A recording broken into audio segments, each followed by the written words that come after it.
नमस्कार, मैं हूं अनूप सक्सेना और आप देख रहे हैं साधना न्यूज। उत्तर प्रदेश के सियासी एजेंडे में जिस तरह की राजनीतिक हलचल उत्तर प्रदेश में मची हुई है, रूठने मनाने का खेल मचा हुआ है, उस पर आज हम चर्चा करेंगे। उत्तर प्रदेश के मुख्यमंत्री योगी आदित्यनाथ डिप्टी सीएम केशव प्रसाद मौर्य के आवास पहुंचे तो राजनीतिक हलचल तेज हो गई। कहा जा रहा है कि बीजेपी चुनाव से पहले अपना घर मजबूत करने और दिखाने में जुट गई है, जिससे चुनाव में उसे आपसी द्वंद्व से जूझना ना पड़े।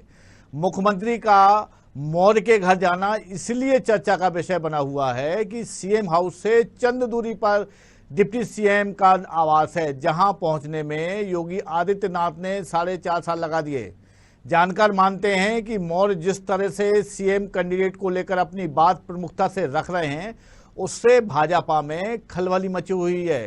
कहा जा रहा है कि संघ चुनाव से पहले पूरी भाजपा को एक सूत्र में बांधने की कोशिश में है, क्योंकि उसे डर है कि सभी एक नहीं हुए तो यूपी में सत्ता बनाए रखना मुश्किल ही नहीं असंभव होगा। अब सवाल यह है कि दोनों नेताओं पर एक होने का असर क्या जनता पर पड़ेगा?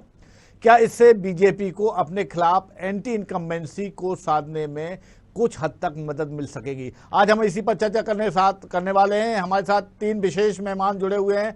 हमारे साथ भारतीय जनता पार्टी के पूर्व प्रदेश अध्यक्ष लक्ष्मीकांत वाजपेयी जी जुड़े हुए हैं। हमारे साथ समाजवादी पार्टी के नेता हरिओम पांडे जुड़े हुए हैं और वरिष्ठ पत्रकार लखनऊ से अनूप चौधरी साहब हमारे। तीनों मेहमानों का स्वागत है।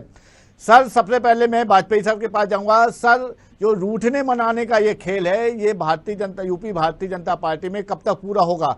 और क्या आपको नहीं लगता सर कि जिस तरह की परिस्थितियां हैं उससे आपका कार्यकर्ता ऊहापोह की स्थिति में है?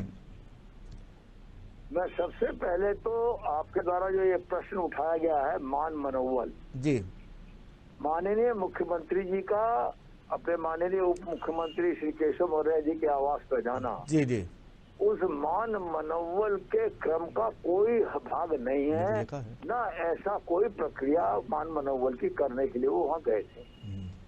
अभी कुछ दिन पहले आदरणीय केशव मौर्य जी ने अपने पुत्र की शादी की थी जी, और दोनों परिवारों के लोग ही केवल एक परिवार में इकट्ठा होकर और वो शादी की थी। उन्होंने किसी पड़ोसी तक को भी नहीं बुलाया था जी जी जी, कोरोना के कारण जी जी। स्वाभाविक है कि जब कोरोना थोड़ा कम हुआ है जी जी, और अपने संघ परिवार के कुछ प्रमुख व्यक्ति लखनऊ में थे सर, तो उन्होंने इस अवसर का लाभ उठाया जी, और लाभ उठाकर उन्होंने अपने पुत्र की शादी के उपलक्ष्य में एक लंच या गेट टुगेदर उन्होंने किया है जी जी। उसका कोई राजनीतिक निहितार्थ निकालना मैं तो उचित समझता नहीं, नंबर 1 जी। नंबर 2, मेरा ये कहना है जी कि मान मनोबल की आवश्यकता नहीं। हम उस संगठन के कार्यकर्ता हैं, कठिनाइयां हो सकती हैं, लेकिन माननीय मुख्यमंत्री जी ने अपने विभाग के काम को दृढ़ता के साथ किया है जी, और केशव मौर्य जी ने अपने सार्वजनिक निर्माण विभाग के कार्यकलापों को पूरी दृढ़ता के साथ किया है जी सर। इसलिए कहीं कोई कठिनाई की बात नहीं है जी। अब राजनीतिक क्षेत्र में, मीडिया के क्षेत्र में इस तरह की बातें आ जाती हैं जी जी, लेकिन इसका जो वास्तविक पक्ष है वो मैंने आपके माध्यम से जनता के सामने रखा है। चलिए सर, हमारे साथ अनूप चौधरी साहब जुड़े हैं। अनूप जी, जिस तरह से योगी जी और मौर्य जी के मेल मिलाप की हो रही है, उसका आप राजनीतिक मायने क्या निकालेंगे सर? अभी पिछले दिनों जो घटनाएं हुई हैं, पहले तो स्वामी प्रसाद मौर्य जो है उन्होंने कहा कि जो है केंद्रीय नेतृत्व तय करेगा कि यूपी में सीएम का चेहरा किसको कौन वही तय करेगा। उसके बाद अचानक जो है सरगर्मियां बढ़ी और मुख्यमंत्री योगी आदित्यनाथ जी डिप्टी सीएम केशव प्रसाद मौर्य के घर पहुंचते हैं, और उसके बाद जो है चर्चाएं, राजनीतिक चर्चाएं और तेज हो जाती हैं। ये कहा जाने लगा कि जो है कि जो केशव प्रसाद मौर्य जी हैं पिछले 4.5 साल से सरकार से या मुख्यमंत्री योगी जी से नाराज चल रहे थे, और उनको मनाने की कवायद शुरू हो गई है, ताकि इसकी वजह ये है कि चुनाव करीब है और भाजपा या संगठन या संघ कोई नहीं चाहता है कि कोई मोल नहीं लेना चाहता है खतरा। ऐसे में सारे कील काटे दुरुस्त करने की कोशिश शुरू कर दी गई है। वही उसी में एक ये पहल है कि मुख्यमंत्री योगी आदित्यनाथ जी केशव प्रसाद मौर्य के घर जाते हैं, उनसे मिलते हैं। हाँ, ये जरूर कहा जाता है कि जो डिप्टी सीएम केशव प्रसाद मौर्य के बेटे की शादी हुई थी, उसको आशीर्वाद, उनके बेटे को आशीर्वाद देने पहुंचे थे। हालांकि ये सच है कि दोनों में मुख्यमंत्री योगी आदित्यनाथ और केशव प्रसाद मौर्य में काफी अनबन चल रही थी। हालांकि जाहिर तौर पर सार्वजनिक तौर पे ये सब नहीं सामने आ पाया, लेकिन अंदर ही अंदर ये चर्चाएं काफी सालों से चल रही थी कि 4.5 साल जो रहा है केशव प्रसाद मौर्य और योगी आदित्यनाथ में दूरियां बनी हुई थी। इन दूरियों को कम करने के लिए संघ, संगठन और भाजपा के बड़े नेताओं ने दखल दिया ताकि दोनों के बीच की जो दूरियां हैं उनको खत्म किया जा सके और जो अगला चुनाव है मिलजुल कर जो है लड़ा जाए और जो लक्ष्य तय किया गया है उसको पार किया जाए। जी अनूप जी, आपने जो बात कही है मैं आदरणीय लक्ष्मीकांत वाजपेयी जी समझूंगा, लेकिन उससे पहले हरिओम पांडे साहब के पास जाऊंगा। हरिओम पांडे जी, जिस तरह भारतीय जनता पार्टी में राजनीतिक हलचलें चल रही हैं उसे आप अपने दल में हैं, समाजवादी पार्टी दल किस रूप में देख रहा है सर? यार देखिए, सीधी सी बात यह है, प्रदेश सरकार पूरी तरह से नाकाम रही है। इनके संगठन के उच्च अधिकारियों ने तय किया है यदि योगी आदित्यनाथ जी जो मुख्यमंत्री हैं इनके और माननीय केशव प्रसाद जी के मतभेद ऐसे ही बने रहेंगे, आने वाले चुनाव में जो पिछड़ी जातियां हैं वो केशव प्रसाद मौर्य जी के आसपास पाई जाती हैं। यदि केशव प्रसाद मौर्य जी नाराज बने रहेंगे तो प्रदेश में पुनः इनकी वापसी किसी कीमत में संभव नहीं है। इसलिए इनके उच्च संगठन के नेताओं ने इनको यह परामर्श दिया कि आप केशव जी को साथ लीजिए, अन्यथा बहुत कुछ नुकसान होने वाला है। उनकी बात को मानकर मुख्यमंत्री जी कल केशव प्रसाद जी के घर गए। आशीर्वाद देना सिर्फ बहाना है, आशीर्वाद देने पहले भी जा सकते थे उनके बच्चों को, लेकिन चूंकि उच्च वो वाजपेयी साहब ने क्लियर किया सर, क्यों नहीं गए? पहले वो क्लियर किया है उन्होंने, कोविड के कारण जो प्रोटोकॉल है उसका फॉलो किया है उन्होंने, इसलिए अब जब वहां शांत हो गया। आप मीडिया से संबंधित हैं, हम लोग डेली टीवी में देख रहे हैं, समाचारों में माननीय मुख्यमंत्री जी तमाम कार्यक्रमों में जा रहे हैं। कोविड के पालन में मात्र मास्क लगाना होता है और 2 गज की दूरी रखना होता है, वो हर जगह संभव है। यहाँ तक कि बंगाल के चुनाव में लाखों लोगों को, हजारों लोगों को संबोधन करने में तब कोविड नहीं था क्या? जी अच्छा, हरिओम पांडे जी, आप एक कहावत आपने सुनी हो कि तेली का तेल जाए मसालची का पेट का दर्द हो, आपके यहाँ है सर। वो भारतीय जनता पार्टी की ये प्रक्रिया है जो हो रहा है, आपको उसमें क्यों ऐतराज है? वो आप क्यों दर्द हो रहा है सर आपको? नहीं, हमें ऐतराज नहीं हो रहा है, मुझे जो दिख रहा है मैं वो बता रहा हूँ, आपके क्वेश्चन का आंसर दे रहा हूँ। क्योंकि इन्होंने क्या हुआ, जब चुनाव हुआ तो केशव प्रसाद मौर्य जी को आगे रखा, वो प्रदेश अध्यक्ष थे और जब जीतने के बाद केशव जी को उम्मीद हुई कि सीएम मैं बनाया जाऊंगा, सीएम बन गए कोई और, चलिए बन गए। लेकिन जब प्रदेश पूरी तरह से फेल हो रहा है फिर इनको इम्तिहान देने का समय आ रहा है, इनको रिजल्ट चाहिए। रिजल्ट बिना सबको साथ लिए नहीं दे सकते ये। आज समाज में बहुत बुरा संदेश है, महंगाई बढ़ती जा रही, बेरोजगारी बढ़ती जा रही, सब जगह हाहाकार है। ये सारी जात को साधने का प्रयास कर रहे हैं, लेकिन सिर्फ एक व्यक्ति साथ जात नहीं सदेगी। आप अगर बेरोजगारी दूर नहीं कर सकते हैं, महंगाई कम नहीं कर सकते हैं, तो फिर आप कैसे दोबारा सत्ता में आएंगे? बिल्कुल। चलिए लक्ष्मीकांत वाजपेयी साहब, आपने अनूप चौधरी और हरिओम पांडे साहब की बात सुनी, उसका जवाब चाहूंगा, लेकिन एक सवाल मैं एड ऑन कर दूं सर। जिस तरह से पिछले कुछ दिनों से स्वामी प्रसाद मौर्य जी हों या केशव प्रसाद मौर्य जी हों, जिस तरह से सीएम कैंडिडेट फेस को लेकर जिस तरह से वो बयान देते रहे हैं, उसका कहीं मनोवैज्ञानिक दबाव तो नहीं पार्टी पर पड़ा है? और उस दबाव को कम करने के लिए जो मैसेज गया है जनता के बीच में, कार्यकर्ताओं के बीच में गया है, वो उसको दूर करने के लिए ये सारे कार्यक्रम तो नहीं हुआ है, या ये जो मेल मिलाप तो नहीं हुआ सर? वाजपेयी साहब, वाजपेयी माननीय मुख्यमंत्री जी केशव मौर्य, अभी जो शायद पांडे जी कह रहे थे या पत्रकार महोदय कह रहे थे, आवाज बड़ी धीमी आ रही थी। जी सर, जी सर। ये मुख्यमंत्री जी इतना घूम रहे थे, 4.5 साल बीत गए, वो केशव मौर्य जी के आवास पे क्यों नहीं गए? जी सामान्यतः हम भी जरूरी नहीं है कि अपने किसी मिलने जुलने वाले के आवास पर जाएं, लेकिन अगर उसके यहाँ कोई सार्वजनिक कार्यक्रम होगा, फंक्शन होगा और निमंत्रण होगा तो स्वाभाविक है कि वहाँ हम जाएंगे। मैं इस बात में एक बात और जोड़ना चाहता हूँ कि केशव मौर्य जी ने अपने आवास पर अपने पुत्र की शादी के उपलक्ष्य में परिवार के कोई प्रमुख लोग भी लखनऊ में थे, उस अवसर का लाभ उठा के अगर कोई गेट टुगेदर रखा या लंच रखा तो माननीय मुख्यमंत्री जी गए तो सभी जब केशव मौर्य जी ने निमंत्रण दिया होगा जी। तो यही एक अपने आप में उदाहरण है कि मतभेद नहीं है, मनभेद नहीं है जी। वह काम करने की पद्धति में कुछ कठिनाइयां हो सकती हैं किसी को, लेकिन सबने अपने अपने विभाग का काम पूरी जिम्मेदारी के साथ किया है। जैसे केशव जी ने सड़कों के काम में, पीडब्ल्यूडी विभाग के काम में पूरी तन्मयता के साथ काम किया, उसका परिणाम सड़क पर दिख रहा है, जिसके आधार पर हम 2022 के चुनाव में जाएंगे। जी सर। माननीय मुख्यमंत्री जी ने दो बातें कही थी, एक तो भ्रष्टाचार और दूसरा कहा था अपराधियों की कमर तोड़ने का। शायद माननीय कल्याण सिंह ऐसे मुख्यमंत्री थे जिन्होंने अपराधियों के खिलाफ कार्रवाई की थी, लेकिन वो भी इस सीमा तक नहीं गए थे। उन्होंने भी यही कहा था कि अपराधी की जगह या तो रेल में या जेल में।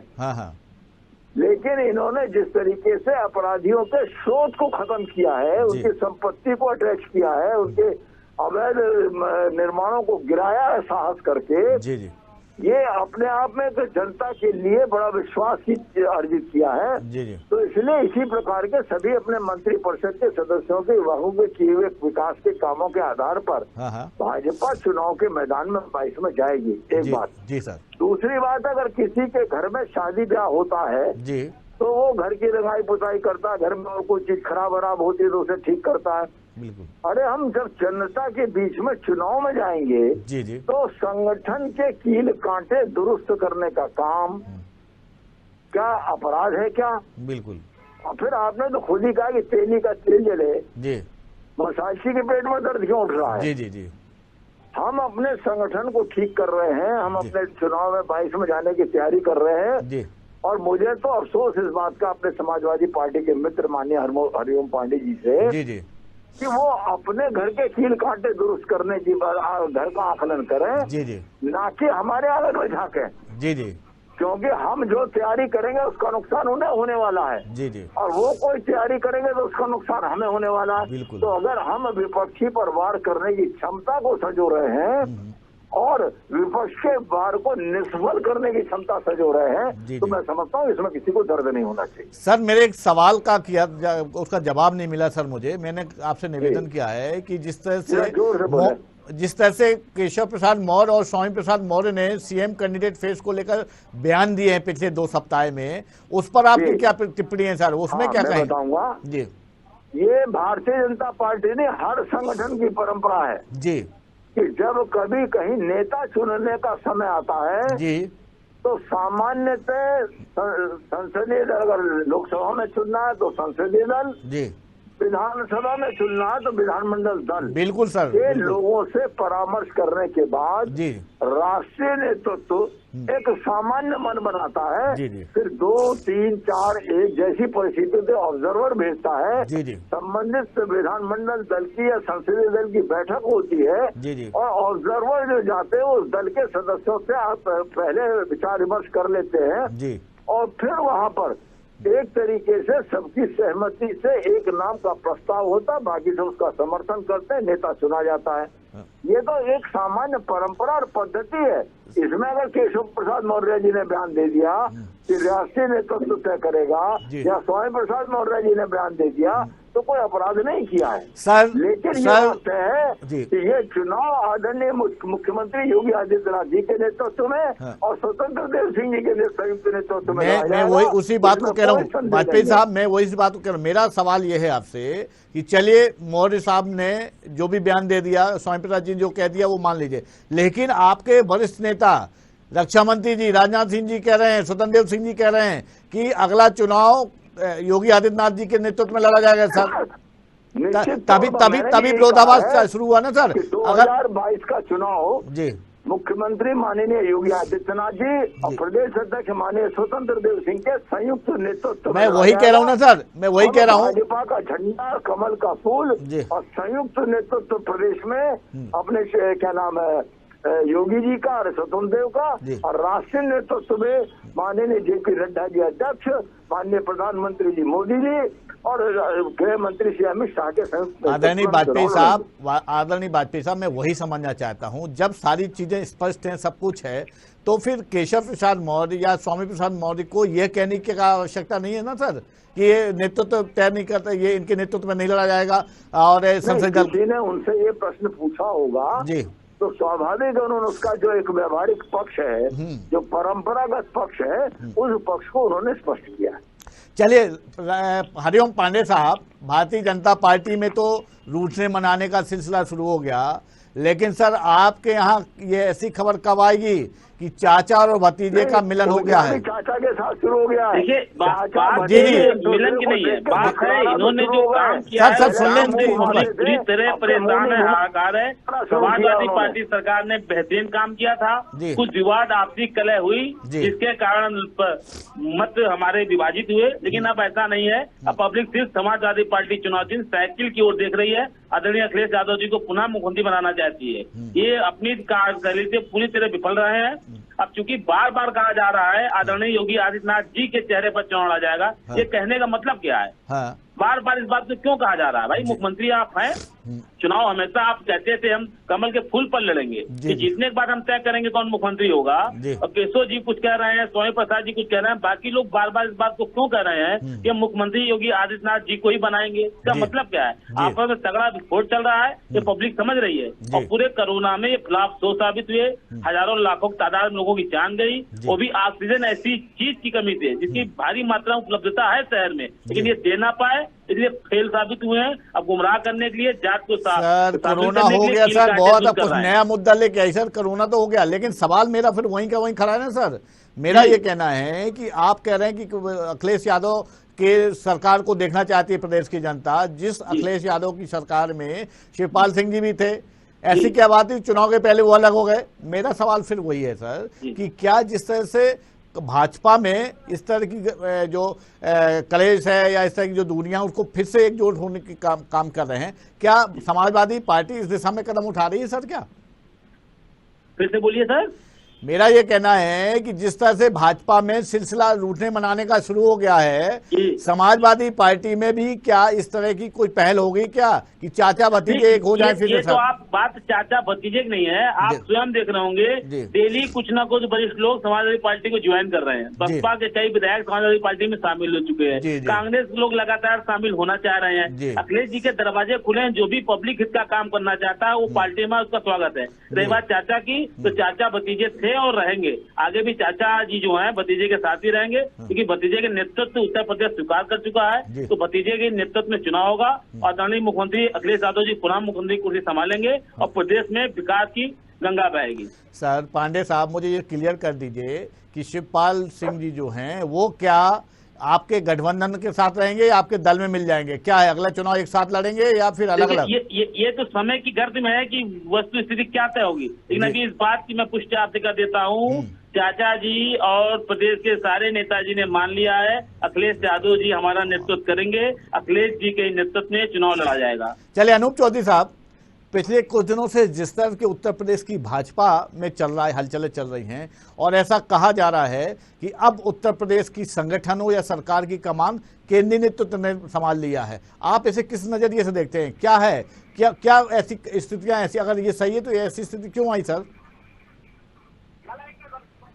देखिए, जिस तरह से ये घटनाक्रम हुआ, अचानक राष्ट्रीय महासचिव जो है BL संतोष का लखनऊ दौरा होता है, 2 बार कर चुके हैं, लखनऊ में दौरा कर चुके हैं। और जो अभी लक्ष्मीकांत वाजपेयी जी ने कहा, वो काफी वरिष्ठ नेता है, इनको मैंने काफी देखा है, करीब से भी देखा है। और जब एक ऐसा दौर था जब भारतीय जनता पार्टी यूपी में हाशिए पे चली गई, तो इनका संघर्ष भी मैंने देखा किस तरह से पार्टी के लिए इन्होंने संघर्ष किया और इन्होंने कह दिया कि कोई ना मनभेद है, ना कोई किसी तरह का मतभेद भी नहीं है। लेकिन ये सच्चाई है कि जो सरकार में जो चल रही है राजनीतिक जो सरगर्मियां चल रही हैं सरकार में, अचानक BL संतोष जी आते हैं, संगठन के चाहे वो बंसल जी हो, सुनील बंसल जी हो, लगातार लोगों से संपर्क कर रहे हैं, बड़े नेताओं से, मंत्रियों से कहीं मिलते हैं और विधायकों से बातचीत करते हैं। तो कहीं ना कहीं, और जिस तरह से केशव प्रसाद मौर्य जी ने, जो डिप्टी CM है, उन्होंने बयान दिया था कि जो चुनाव है केंद्रीय नेतृत्व तय करेगा मुख्यमंत्री का चेहरा। हालांकि उसके बाद ही जो मुख्यमंत्री योगी आदित्यनाथ हैं वो केशव प्रसाद मौर्य के घर जाते हैं वहां पे। उसके बाद केशव मौर्य बयान देते हैं कि मुख्यमंत्री योगी ही चेहरा होंगे, जो 2022 का चुनाव होगा उसके चेहरा मुख्यमंत्री योगी आदित्यनाथ ही होंगे। अचानक जो बयानबाजी का दौर चला है, जाहिर सी बात है कहीं ना कहीं मनमुटाव चल रहा होगा और मनमुटाव को दूर करने के लिए इस तरह के बयानबाजी की जा रही, ताकि जो पिछड़ा वोट है वो छिटक कर कहीं और किसी पार्टी में ना जा सके। वोटर को मनाने के लिए और आपसी मतभेद दूर करने के लिए इस तरह की कवायदें शुरू की गई हैं और यही वजह से कि राष्ट्रीय जो संगठन के जो सचिव, जो बड़े नेता थे, वो सब यहाँ लखनऊ के दौरे पे, तो आपस में मान मुनव्वल का जो दौर चल रहा था वो यही इसी की सबसे बड़ी वजह है कि जो मतभेद था किसी तरह का मतभेद ना हो पाए और किसी तरह की जो है राजनीतिक जो चुनाव है उसमें कोई जोखिम ना हो। बिल्कुल चौधरी साहब, यानी कि उत्तर प्रदेश भाजपा में हो चुकी है, यानी उत्तर प्रदेश भाजपा में फिलहाल पहले कुछ अच्छा नहीं चल रहा था और उसको साधने की काम कर रहे हैं। मैं लक्ष्मीकांत वाजपेयी साहब के पास जाऊंगा। एक सवाल मैं इनका आपका सवाल और पांडे साहब का जो बात उठाई उसका जवाब चाहूंगा, लेकिन एक सवाल मेरा ऐड ऑन हो रहा है सर। मैं ये जानना चाहता हूं कि सर वर्तमान में जिस तरह से राजनीति का स्वरूप बदल गया है, अब योग्यता को नहीं सर जातिगत या राजनीतिक समीकरण को महत्व दिया जाता है। कुर्सियां राजनीतिक समीकरण के कारण ही मिलती हैं। प्रदेश अध्यक्ष अगर जातिगत समीकरण में फिट नहीं होता तो बाहर कर दिया जाता है, दूसरा बैठा दिया जाता है और उसी आधार पर सीएम का चयन होता है। सर इस तरह की जो ये स्थितियां हैं, ये लोकतंत्र के लिए क्या स्वस्थ अच्छी परंपरा है सर? नहीं, विषय ये है कि सामने युद्ध के मैदान में जी सामने वाले दुश्मन किस क्षमता के साथ, किन आयुधों के साथ, किन शस्त्रों के साथ हमारे से मुकाबला करने आ रहा है सर, हम उसी प्रकार के शस्त्रों से तैयारी करके उसका मुकाबला करना है। जी जी एक सामान्य परंपरा है जी। मैं उदाहरण देना चाहता हूँ। जी पहले पुलिस पर राइफल हुआ करती थी जी, अब वो धीरे धीरे वजनी राइफल खत्म हो रही जी। पहले पुलिस के पास जो गाड़ियां हुआ करती थी वो थकी हुई गाड़ियां होती थी। अपराधियों के पास जब तेज गति की गाड़ियां आ गई तो पुलिस की भी गाड़ियां तेज गति की हो गई। कुल मिलाकर जैसी आवश्यकता हो तदनुसार अपने को तैयार करना, ये तो एक सामान्य परंपरा है, सामान्य पद्धति है और उसी के हिसाब से भारतीय जनता पार्टी अपने को तैयार कर रही है। जी अनूप चौधरी साहब ने कहा कि आप जो जिस तरह से बयान बदला है केशव प्रसाद मौर्य ने, उसके पीछे वजह क्या है? आप नहीं मानते हैं कि कहीं ना कहीं संघ ने या संगठन केंद्रीय नेतृत्व के दबाव में आकर ऐसा किया गया? अगर ऐसा बदलना नहीं, कोई बयान नहीं बदला है। मैं इसको दूसरी तरह से कहना चाहता हूँ। जी बताएं।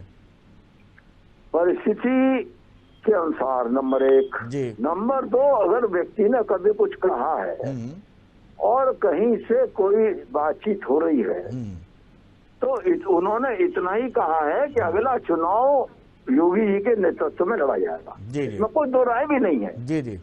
केंद्रीय नेतृत्व ने भी स्पष्ट किया है, स्वतंत्र देव सिंह जी और योगी जी के नेतृत्व में 22 का चुनाव लड़ा जाएगा और उसके आधार पर पार्टी चुनाव के मैदान से जीतकर कोशिश करेगी कि पहले से भी अधिक सीटें जीत कर आए और उसके लिए हमारे पास सहारा केवल है अपनी लाखों कार्यकर्ताओं की फौज, उनकी क्षमता और उसके आधार पर जनता के पास जाकर हम अपने विकास के मुद्दों को और पिछले चुनाव में किए गए वादे और उन वादों पर हमने क्या किया इसको स्पष्ट करते हुए जनता का समर्थन और आशीर्वाद कार्यकर्ताओं के माध्यम से मांगेंगे। चलिए पांडे साहब, ये कुछ आपके कार्यकर्ताओं का आरोप है या आपके कुछ नेता कहते हैं कि उत्तर प्रदेश के जिला पंचायत चुनावों में जो आपके समर्थक निर्वाचित हुए हैं उन्हें भारतीय जनता पार्टी धन बल और दबाव बनाकर अपने साथ शामिल करा रही है। तो सर जिनके पर आपने भरोसा किया था, जिनको आपने समर्थन दिया था या जो आपके कार्यकर्ता हैं वो उनका क्या अब आप पे भरोसा नहीं रहा? जो भाजपा के धन वालों और दबाव के कारण झुक रहे हैं सर, उनको समर्थन दे रहे हैं भरोसे अभी यही और चुनाव के पहले इस तरह का भरोसा ना रहना, आप कहाँ देख रहे हैं इसको? देखिए ये दो प्रकार, यही बीजेपी जब टीएमसी में लोग बीजेपी वाले शामिल हो रहे हैं तो बीजेपी चिल्ला रही है कि दबाव के कारण भाजपा के लोग टीएमसी में जा रहे हैं, वहाँ पर ये बात बोलते हैं और यहाँ ऐसा बोलते हैं। हाँ। आज प्रदेश में इनकी सरकार है, खाकी वर्दी इनकी, जिसको चाहते हैं ठोक देते हैं, जिसको चाहते हैं बंद कर देते हैं। हर व्यक्ति के अंदर डर होता है। हाँ। किसी के अंदर थोड़ा, किसी के अंदर ज्यादा। आज उनके मुकदमे लगा रहे हैं, लोगों से उनके ऊपर दबाव डलवा रहे हैं और दबाव बस लोगों को अपने प्रति घसीट रहे हैं। अभी 2 दिन पहले टीवी में समाचार माध्यम दिखाया जा रहा था, जिला पंचायत मेंबरों को जबरदस्ती पुलिस घसीट के ले जा रही थी, वो चिल्ला रहे थे, उनका वीडियो बना टीवी में चल रहा है। इस प्रकार ताकत का दुरुपयोग करके करेंगे तो आदमी कब तक बचेगा?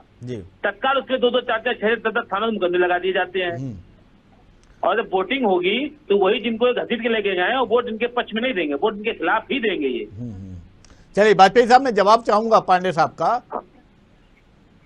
पांडे जी ने जो कहा है जी सर, धन बल का दबाव और प्रशासनिक दबाव जी, मैं केवल विनम्रता पूर्वक एक बात पूछना चाहता हूँ कि अभी कितने दिन हुए हैं जिन कमजोर और क्षमता विहीन घोड़ों पर दांव लगाकर समाजवादी पार्टी सहित सभी विपक्षी दलों ने जिला पंचायत का चुनाव लड़ा।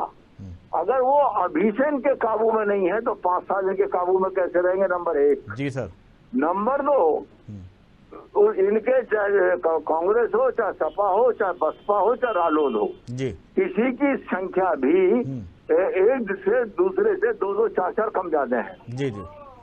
मैं तो चुनौती दे रहा हूँ कि 4 तारीख के बाद जी जिला पंचायत अध्यक्ष किसका जीतेगा इस पर पता चल जाएगा कि जिला पंचायत के सदस्य सपा के ज्यादा जीते थे, बसपा के ज्यादा जीते थे, या भाजपा के ज्यादा जीते थे, या बसपा के कांग्रेस के ज्यादा जीते थे। चलिए, कारण ये है कि अगर इतना ही है तो क्यों नहीं सम्मिलित होकर एक प्रत्याशी ले आते? जी बिल्कुल, एक प्रत्याशी ले आवे, चुनाव लड़के देख रहे हैं। अब अगर ये प्रत्याशी खड़ा करने की स्थिति में नहीं है, मैं तो मेरठ जिले में देख रहा हूँ जूतों में दाल बट रही है इन पार्टियों में, जी, पार्टी के भीतर भी और पार्टियों के बीच में भी। जी जी। और जब इस प्रकार जूतों में दाल बट रही है और ये प्रत्याशी खड़ा करने की स्थिति में नहीं है तो हार, संभावित हार की खींच को निकालने के लिए ये हम पर ठीकरा फोड़ना चाहते हैं। चलिए बाजी साहब, एक सवाल मेरा और है, मैं आपसे आग्रह ये करूंगा कि जिस तरह से भारतीय जनता पार्टी में पिछले दिनों से ब्राह्मण नेताओं को साधने की बात हो रही है, ब्राह्मण वोटों को साधने की बात हो रही है, अति पिछड़ों को साधने की बात कही जा रही है, अति पिछड़ों को साधने की बात कही जा रही है, और इसके लिए बाहर से लोगों को बुलाया जा रहा है, जो आपके पहले समर्थक दल थे उनको मनाया जा रहा है। सर, तो क्या भारतीय जनता पार्टी में मौजूदा स्थिति में जो नेता है इस वर्ग से आते हैं उन पर आपको भरोसा नहीं रहा सर, क्या जो आप बाहर से लेके आ रहे हैं? निश्चित तौर पर जी, पार्टी के वर्तमान में कार्यकर्ता और अगर कुछ लोग बाहर से संपर्क में आकर पार्टी में ज्वाइन करना चाहते, निष्ठापूर्वक पार्टी में काम करना चाहते हैं, तो ये तो चुनाव से पहले का एक सामान्य परंपरा हो गई है। जी जी। दूसरी बात ये है कि हम कार्यकर्ताओं को अधिक से अधिक मोबिलाइज करना जी, और उसके लिए मोबिलाइज करने के जिस प्रकार के नेतृत्व की आवश्यकता उसको संजोकर और हम चुनाव के मैदान में जाएंगे। मैं बड़े भरोसे के साथ कह रहा हूँ, बाकी तो आशीर्वाद भगवान के बाद आशीर्वाद जनता का चाहिए। जी सर। निश्चित तौर पर हम 22 के चुनाव में पहले से अधिक सीटें जीतेंगे, पूर्ण बहुमत नहीं और प्रचंड बहुमत की सरकार भारतीय जनता पार्टी उत्तर प्रदेश में बनाएगी। चलिए अनूप चौधरी साहब, जिस तरह से भारतीय जनता पार्टी में पिछले कुछ दिनों से एक पखवाड़े में नेतृत्व बदलने की बात उठी थी, प्रदेश अध्यक्ष मौर्य को बनाने की बात उठी थी, और जिस तरह से AK शर्मा साहब को डिप्टी CM या मंत्रिमंडल में शामिल करने की बात उठी थी, वो जो सारे कयास थे ये केवल कयास बन के रह गए सर। तो इसके पीछे कौन से मंत्र ने काम किया सर? मैं थोड़ा आपसे जल्दी में संक्षेप में ये समझना चाहूंगा क्योंकि मेरे पास समय की मर्यादा है सर।